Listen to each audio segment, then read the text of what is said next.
Hey guys, thanks for joining us here at Salty Ginger Talk. If you're a returning listener, it's great to have you back. If you're new to the channel, we're really glad you joined us and hope you like what you hear. Our podcast is for people who want to learn something new or make themselves a little bit better every day. So today we're going to give you 5 tips to build a growth mindset. So what is a growth mindset? What does that mean? What does it mean to have a growth mindset? Why is it a good thing to have? What are the other options than growth mindset? So let's just jump into that real quick and then we'll go through our 5 tips. But the growth mindset is about personal development, career advancement. It's good in parenting. It's good everywhere in your life. And the difference between a growth mindset and a fixed mindset, there's really 2 options here generally. But the growth mindset is a belief that you can develop abilities, intelligence, and skills as you go through life, versus a fixed mindset that says, I believe intelligence and abilities and skills are static and I can't develop them as I go through life. So I think just from that explanation, it should be pretty easy to see why the growth mindset is the way to go, and the fixed mindset is going to limit you and hold you back in all of the areas we talked about: personal development, career advancement, parenting, relationships, entrepreneurship, anywhere in your life. So let's just do a quick gut check real quick on why we're certain that the growth mindset is the way to go and is absolutely possible. Everyone can do it. So let's just think of 5 things that you can do now that you couldn't do when you were born. Walk is one of those. Speak the language that you speak is another one. Communicate with other people. That's a third one. Whatever you do for work or for a job or what you do with your time as an adult. That's a 4th one. And reading is a 5th one, right? So we can just list off 5. We can keep going and do 20 of them, but I think you get the point. Those were all things that you picked up and learned as you made your way through life. Now, it's certainly true that when you're a kid, say from when you're born to 5, 6, 7 years old, you have your brain is much more of a clean slate. There has not been a lot of the connections that happen in your brain that happen as you grow up and experience the world and learn new things and are exposed to different things. So it's certainly easier to pick up things. That's why it's easier for a kid to pick up a language than an adult to pick up a language, because the brain does work differently at different stages of your life. With that said, you can always develop your skills and abilities and intelligence if you choose to do so. And that's what we're encouraging people to do. So how do we do that? How do we gut check ourselves and make sure that we're taking an approach that's going to lead us to a growth mindset? It's going to increase our abilities, increase our intelligence, increase our chances of being successful in the world. So the first example here is to embrace challenges. So let's just say we've got a new manager, and a new manager with a fixed mindset is going to avoid taking on a highly visible project because they might fail. A manager with a growth mindset is going to take it on, seeing it as a learning opportunity, even if it's tough. And so there's a difference in a professional setting of the approach of someone with a growth mindset and the approach of someone with a fixed mindset. Now, it's important to understand that we're not talking about being cavalier. We're not talking about just throwing caution to the wind and being unprepared and not planning and not working hard. That's not what a growth mindset is. A growth mindset is not, oh, who cares? Maybe we make it, maybe we don't. That's dangerous. And so we're not advocating for that in any way, shape, or form. But we are saying you shouldn't shy away from things because they're hard. You should want to challenge yourself. You should want to get better. You should seek out opportunities to increase your skills, your abilities, and your intelligence. So how do we do that? How do we face those situations where failure is a real option? And look, I'm in those situations all the time. I'm in situations like that now, and I've been in situations in that in my life. Some of them have turned out great. Some of them have turned out tough, and I've learned from those, but I don't regret trying the things that I've tried or taking on the challenges that I've taken on. But I always say experience is something you get right after you need it, and I have a ton of experience. meaning I have tried things and learned a lot as I've gone through them that I did not know before I went through them. So in our opinion, you shouldn't shy away from those opportunities. So how do you do that? First thing you got to do is reframe failure as feedback. And I don't even know if failure is the right word, but when things don't turn out the way you want them to, you've got to pick yourself up and find a way to solve the problem that's now facing you. And that can be hard. That can be very hard sometimes. We know from personal experience. We know it's not the easiest thing in the world to do, but it's something that you're going to have to learn to do if you want to be a leader, if you want to increase your standing in life, if you want to grow your world. And this doesn't just apply to your profession. This applies to your personal relationships. It applies to your family relationships. It applies to every aspect of your life. So one way to do that, after we've said, okay, we're gonna change our mindset from saying failure is simply feedback, and I need to take that feedback, learn from it, and apply those learnings to future endeavors. The other thing you can do is set learning goals instead of performance goals. And again, we're not saying don't hold yourself accountable. We're not saying be cavalier or unprepared or take a crappy approach to whatever it is that you take on. You should work hard. You should prepare. You should try to do as good as you can and be as prepared as you can when you head into something like that. But you got to think about it that I'm going to learn a lot through this process, and there's a lot of value and benefit in that. It's going to make me a better person coming out the other side, regardless of how the results turn out. And then the third thing here is you can practice saying, what can I learn from this after a challenge? Something happened. I've got feedback, right? We're going to try to avoid using the word failure. You can use it if you want. And like, look, I get it. You know, like I'm a baseball guy, and baseball is very black and white. There's strike and there's ball. There's no third call. There's safe and out. There's no third call. And so if you were trying to be safe, but you were out, you've got to learn, okay, why was I out? Would I do it again? I coach third base a lot. When you decide that you have to send a runner home, my kind of litmus test was they need to make a perfect play to get my runner. Even if they make a perfect play, they might get him.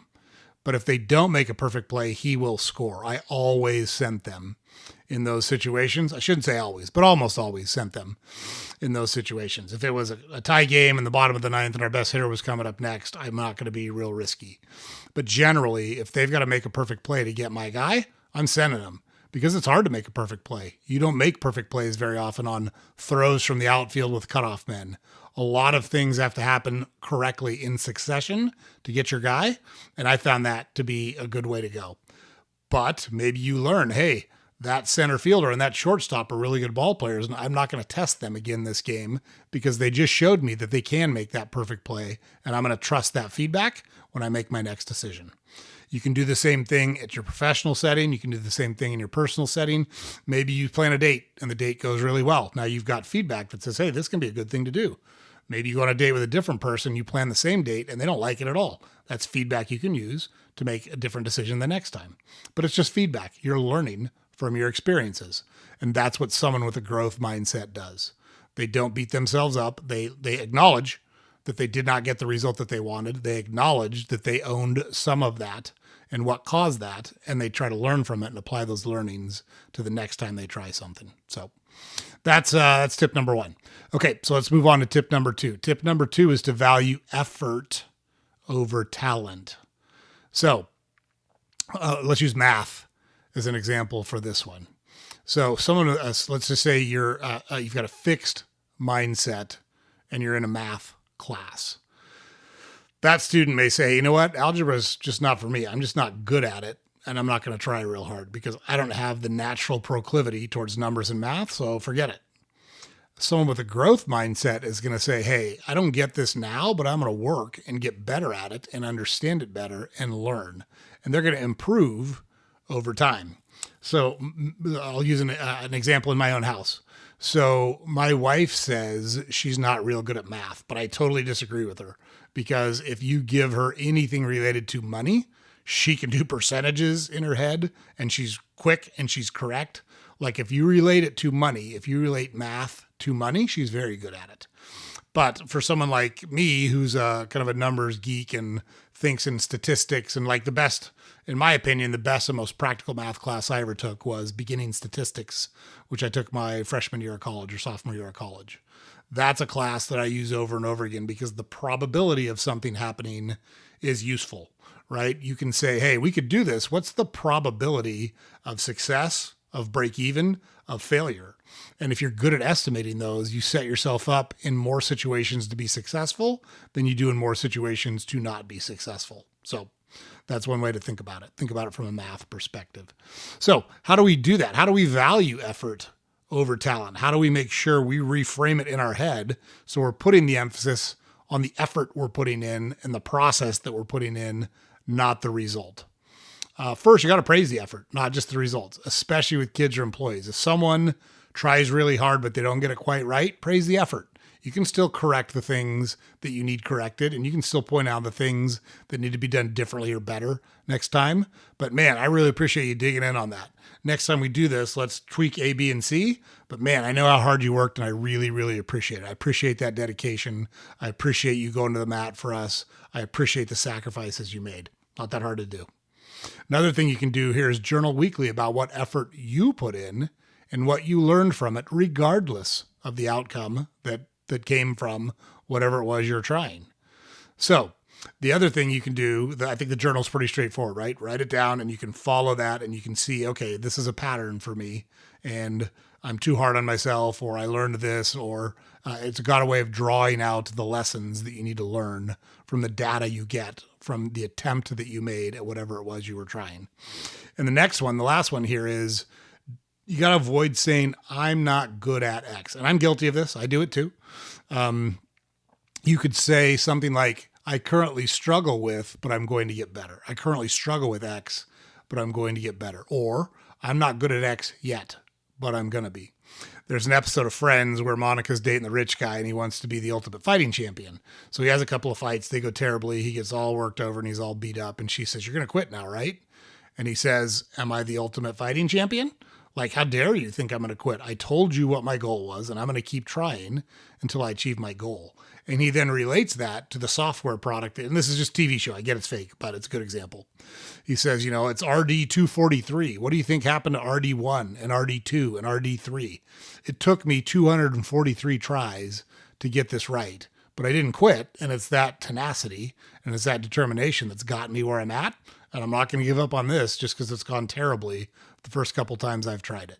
So that's another way to think about it. So that's tip number 2. Let's move on to tip number 3 here, which is learn from criticism. Like, this one's tough. And I always say you got to consider the source. One of the things I tell people, and in my professional life, somehow what I do is turned into a very public thing. And I am the subject of a lot of criticism. Some of it's very fair. Some of it's very deserved. Some of it's not. But it'd be easy to dismiss it all because you don't like what you hear, or people are being unfair, or they're focused on things you don't think are important. That's an easy way out. It's a soft way out, and it's not acceptable. You've got to learn to sort through the criticism and say, you know what, that's a valid criticism. I need to focus on that. I need to get better at that. That's a mistake that I made. That's a problem that I did not solve, whatever the case may be.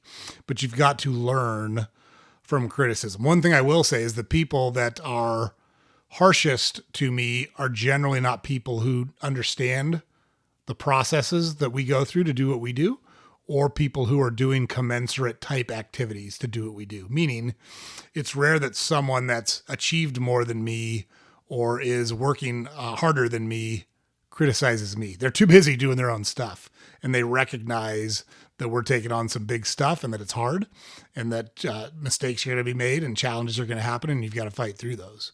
So we typically get the strongest or most vocal criticism from people who aren't doing what we do. That doesn't make them wrong. That doesn't mean that their criticism is invalid sometimes, and you can't just dismiss it. You've got to listen to it and sort through it and be realistic about, hey, look, this is a fair criticism and I've got to do better at this than I'm doing right now. So think about it differently from a design perspective. Let's just say you're a creative designer and you have a client who doesn't like your stuff and you bristle at the feedback. You take it as a personal attack. Even though they didn't say anything about you personally, they talk specifically about the design and the application you used.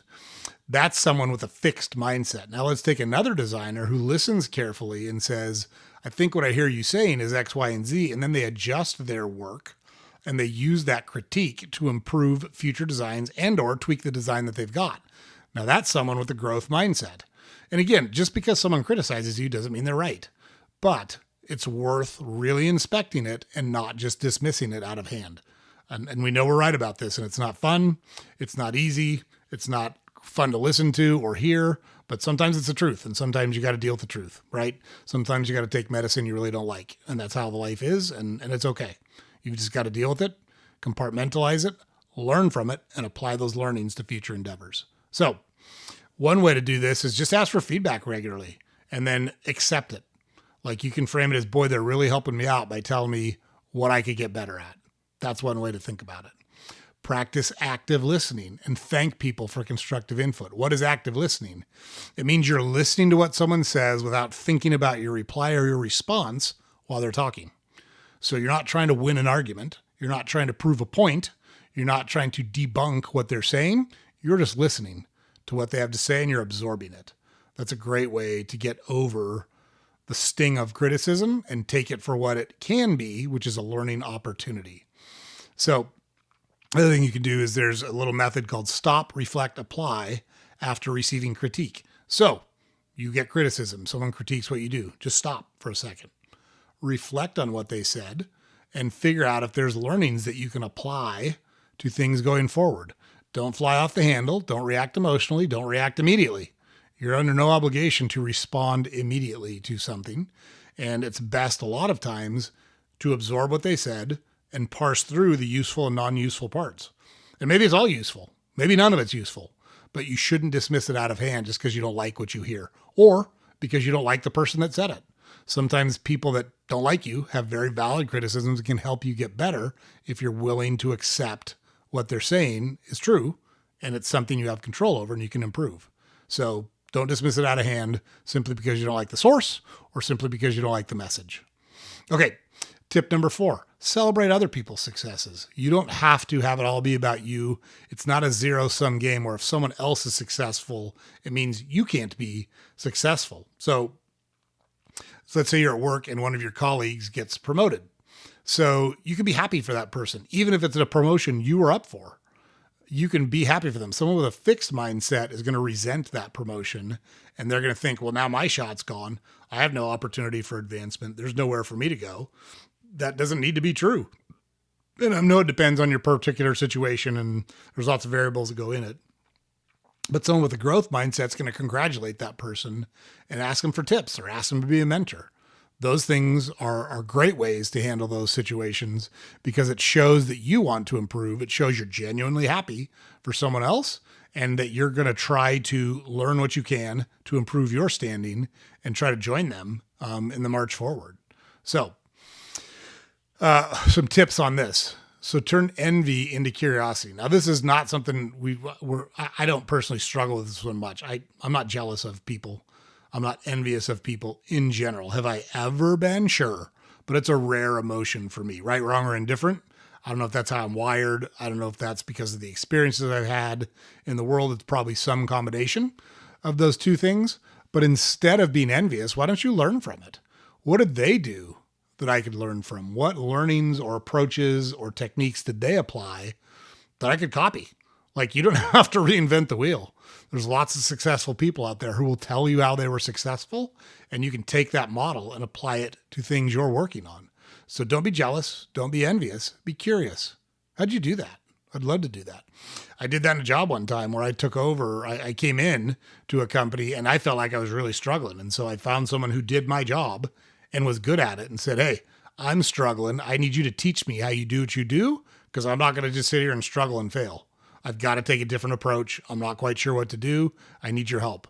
And kudos to her. She showed me exactly what she did. It was super helpful. It helped me really improve my performance and it helped me get promoted multiple times. So kudos to her for doing such a good job.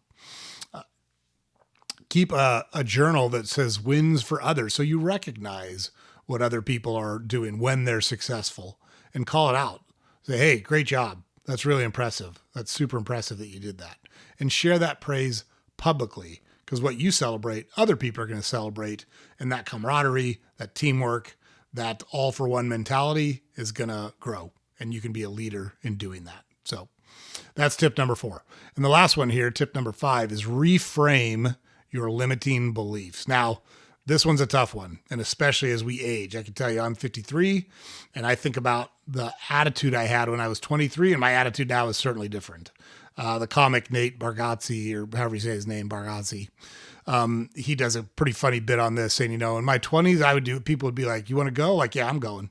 I don't even know where I'm going, but I'm in. And he said, now I'm in my 40s, and people call me. I'm like, I don't know, where are we going? Is it going to be loud?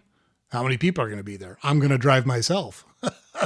So that's just a little shift in mindset, but you've got to reframe those limiting beliefs and stop limiting what's available to you simply by dismissing it out of hand when it's presented. So someone with a fixed mindset is going to say, I'm too old to start a new career. Okay, maybe you are. I'm glad Colonel Sanders didn't think that, who was the founder of Kentucky Fried Chicken, because he founded Kentucky Fried Chicken in his 60s after he got his first Social Security check and realized, hey, I can't live on this. I got to do something. So the only thing he had was this chicken recipe. So he went door to door and was told no over 1,000 times. He was just trying to license it and say, I'll give you my chicken recipe. You give me a nickel a piece of chicken, whatever the case was. He was told no over 1,000 times until he finally got to a couple restaurants that tried it. And interestingly enough, the first Kentucky Fried Chicken franchise was actually in Salt Lake City, Utah. We couldn't sell it in Kentucky because nobody wanted it there. So what if he had said, I'm too old? Think about what he would have missed out on. And someone with a growth mindset is going to recognize that and go, hey, people start new paths at all ages. I want to learn what I need. I can figure it out, but I'm going to give it a shot. So there's a big difference between a fixed mindset and a growth mindset in that example. So the first tip to getting rid of those self-limiting beliefs is identifying them. Write them down. When someone asks you something and your instant response is, no, I'm not doing that, or no, I could never do that, write it down. Why do you think that? Maybe you're right. Maybe you are right. Maybe you don't want to do it. And that's okay. But to just dismiss it out of hand and limit yourself just based on your thoughts or beliefs, that could be dangerous territory, and you want to try to avoid that. So I think you can do is flip the script. When you feel yourself saying that, make a list of all the reasons it could work, or all the reasons it could be fun, or all the reasons it could be a good idea. Replace the negative fixed mindset with empowering realistic affirmations. That's another way to kind of flip that script around. So real world example of how to take a negative thought and turn it into positive thoughts. And then look at who you surround yourself with. You want to surround yourself with stories and people who defied limits, who took on challenges, who said, I'm not too old. It's not too late. It's not impossible. I'll find a way. And we're successful. Like, those are very inspiring, and you can use those to draw on when you're getting kicked in the teeth. Because make no mistake about it, life's going to kick you in the teeth every once in a while, regardless of who you are, regardless of what you do. Life's so hard, none of us make it out alive, but it's worth doing your best while you're here so you can feel good about the life that you're living. Okay, so just a quick wrap up here. Let's just recap our 5 things here. 1 is embrace challenges. 2 is to value effort. 3 is to learn from criticism. 4 is to celebrate other successes. And 5 is to reframe your limiting beliefs to positive growth mindset beliefs.